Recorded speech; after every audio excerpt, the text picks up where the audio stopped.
Hello tout le monde, j'espère que vous allez bien. On se retrouve aujourd'hui le 2 décembre, donc la deuxième vidéo des Vlogmas que je vais publier tout le mois de décembre. Aujourd'hui on va parler de quelque chose qui m'est arrivé et qui n'a pas été super cool pour moi. C'est une story time sur la pire chute que j'ai eue.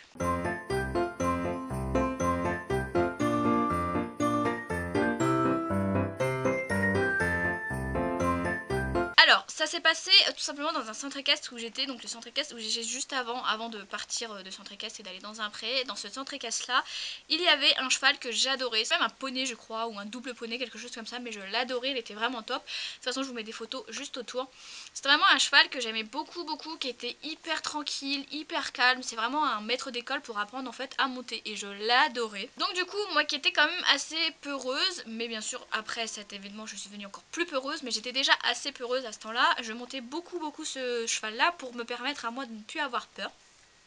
Et au final, mes peurs commençaient à disparaître.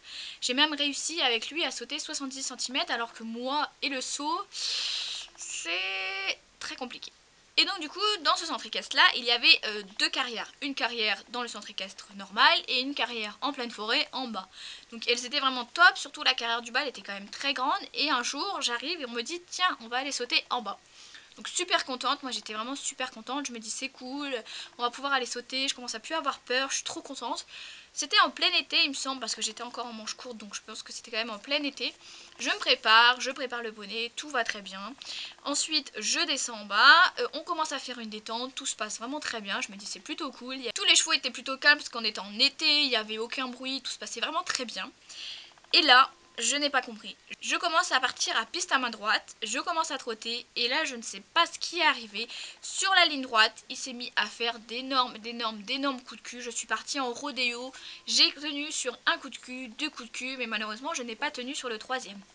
Donc j'aurais pu tout simplement tomber, mais non, ça ne s'est pas passé comme ça en fait. Je suis carrément passée au-dessus de lui et je me suis retrouvée en dessous. Et ce qui s'est passé malheureusement, enfin malheureusement ou heureusement, je sais pas exactement, c'est qu'il m'a carrément marché sur le bras. Donc tout le bras là en fait il m'a marché dessus. Alors on peut quand même dire que c'est quand même une chance parce que c'est le bras qui a pris et c'est pas moi qui a pris. Je me suis pas pris un coup dans le dos, je me suis pas pris un coup dans les fesses ou dans les jambes, c'est vraiment le bras qui a pris. Mais du coup le fait de m'avoir vu passer devant le cheval, que lui m'ait carrément piétiné, il m'avait fait super mal au bras, j'avais super mal, franchement j'ai vraiment cru que mon bras était cassé. Donc mon père était là à ce moment-là comme par hasard, les parents sont toujours là lors des chutes. Et du coup on est parti laver mon bras, voir s'il y avait quelque chose et on a vu que mon bras était vraiment tout rouge. Et donc du coup on a conseillé d'aller à l'hôpital pour vérifier qu'il n'y avait pas une blessure, qu'il n'y avait pas une foulure ou une cassure, carrément quelque chose de très grave vu que j'avais extrêmement mal. Donc je suis partie à l'hôpital et au final à l'hôpital je n'ai pas eu le bras cassé, par contre j'avais ici tout le bras qui était brûlé. Donc ça faisait tout des croûtes, c'était rouge, ça me faisait extrêmement mal. Donc au final je n'ai pas eu de grosses blessures, mais ce moment a été un moment hyper traumatisant chez moi, c'est-à-dire que maintenant je suis pétrifiée à l'idée de monter à cheval, j'ai énormément de peur et c'est seulement depuis ce jour-là. Avant j'avais un peu d'appréhension comme beaucoup de cavaliers, mais maintenant j'ai vraiment peur que ça recommence et le fait d'être passée sous le cheval ça m'a traumatisée en me disant que j'aurais pu clairement mourir si je n'avais pas ma bombe, si je n'avais pas tout ça j'aurais pu clairement mourir. Donc ça m'a énormément fait peur, c'est pour ça qu'aujourd'hui j'ai énormément de peur et j'ai du mal à m'en débarrasser, tout simplement parce que quand on voit sa vie défiler, qu'on voit sa vie de se dire on passe sous le cheval, c'est quelque chose de tellement traumatisant chez moi et ça m'a fait un déclic et je me suis dit quand même merde, c'est quand même un sport hyper méga dangereux et j'ai quand même failli perdre ma vie. Si le cheval m'avait carrément piétiné, m'avait écrasé le dos, j'aurais pu être paralysée, il m'avait mis un coup dans le cou, au cerveau et tout ça, j'aurais pu mourir. Donc c'est quand même quelque chose qui m'a traumatisée et j'ai eu du mal à remonter après, j'ai même fait une longue pause parce que je ne pouvais plus, je ne supportais plus. Donc du coup ça a été tellement compliqué pour moi que ça m'en a fait des grosses peurs et à l'heure actuelle j'ai encore ces peurs. J'ai encore la peur de tomber, j'ai encore la peur de passer au-dessus du cheval, j'ai encore la peur de me faire écraser, de rester bloquée dans les étriers, tout ça. J'ai vraiment d'énormes peurs pour monter à cheval. C'est pourquoi aussi j'avais décidé de devenir propriétaire pour me permettre de me contrôler moi-même et pouvoir travailler comme j'en avais envie. Parce que du coup dans les centres équestres on doit faire vraiment la leçon et moi je voulais vraiment me concentrer sur ce que j'étais capable de faire.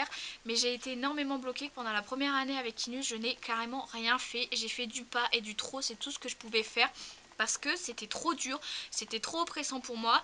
Et cette chute là m'a fait carrément changer de personnalité. Je suis devenue très stressée, je stresse énormément, je panique, j'ai tendance à pas avoir confiance en moi. Et franchement, une chute, une simple chute qui est quand même au final pas grave parce que ça m'a juste brûlé le bras, m'a totalement paniqué, m'a totalement changé. Heureusement, à l'heure actuelle, je prends beaucoup de recul sur ce genre de choses et je me dis que ça arrive, ça m'arrivera, ça reviendra, c'est sûr, je vais retomber un jour et tout ça. Mais je me dis que j'ai survécu une fois, donc je me dois de me battre. J'ai une famille, j'ai une fille, donc je me dois de ne pas rester bloquée dans ce noyau qui me bloque énormément. Je dois vraiment m'ouvrir. Donc j'ai fait énormément de progrès quand Kinus était avec moi parce que je me battais pour réussir. Mais il y a encore ce petit quelque chose qui me dit fais quand même attention à toi. Donc voilà, c'est quelque chose que je voulais vous raconter parce que je pense que c'est arrivé à beaucoup de monde d'ailleurs. N'hésitez pas à me dire si vous avez eu une chute qui vous a vraiment marqué, qui vous a peut-être même changé. N'hésitez pas à me dire ça en commentaire. Moi en tout cas je sais que depuis cette chute, je suis une fille très stressée et une fille qui panique assez vite et qui a assez peur de beaucoup de choses. Après bien sûr il n'y a pas eu que ça, il y a eu ma vie à côté, mon adolescence qui ont fait aussi que ma personnalité est devenue comme ça. Mais voilà, cette chute m'a vraiment bloquée au niveau équitation et j'ai eu du mal à me débloquer et pour l'instant je pense que je ne suis pas débloquée à 100%. C'est pour ça aujourd'hui je repasse à des chevaux très petits pour me permettre de pouvoir ne plus avoir peur de tout ce monde, de ne plus avoir peur de tout ça. Maintenant c'est bon, je pense que je pourrais facilement remonter à cheval, me faire plaisir à cheval, mais passer une barre, partir en balade tout seul, c'est des choses pour l'instant qui me sont insurmontables. Mais dans cette vidéo je veux pas vous dire que parce que vous êtes tombé vous devez arrêter ou vous devez changer totalement, c'est pas du tout ça. Dans cette vidéo je veux juste vous dire que quoi qu'il arrive, certes vous allez avoir des peurs, certes ça va être compliqué, certes vous allez tomber, mais il faut toujours se relever, toujours garder la tête haute et essayer de se battre, essayer de battre ces démons que vous avez pour vraiment évoluer. Voilà, j'espère que cette petite histoire vous aura permis de comprendre un peu plus sur moi, de comprendre pourquoi aussi j'ai plutôt peur au niveau équestre. Mais pour autant, je continue, je persévère, je fais tout pour réussir. Mais voilà, c'est vraiment ce qu'il faut penser dans la vie, c'est que le courage ne vient pas en ne faisant rien. Au contraire, le courage vient vraiment en se battant et en réussissant avec nos peurs. Donc si vous avez des peurs, c'est totalement normal. Il faut essayer de les vaincre au meilleur niveau que vous pouvez, même si c'est qu'une caresse à un cheval ou quelque chose comme ça, c'est déjà très bien. Voilà, c'est vraiment ce que je voulais vous faire parvenir dans cette vidéo. J'espère vraiment que cette vidéo vous aura plu, n'hésitez pas à me le dire en commentaire. Moi je vous fais de très gros bisous et surtout je vous dis à demain et surtout n'oubliez pas de vous abonner. À demain.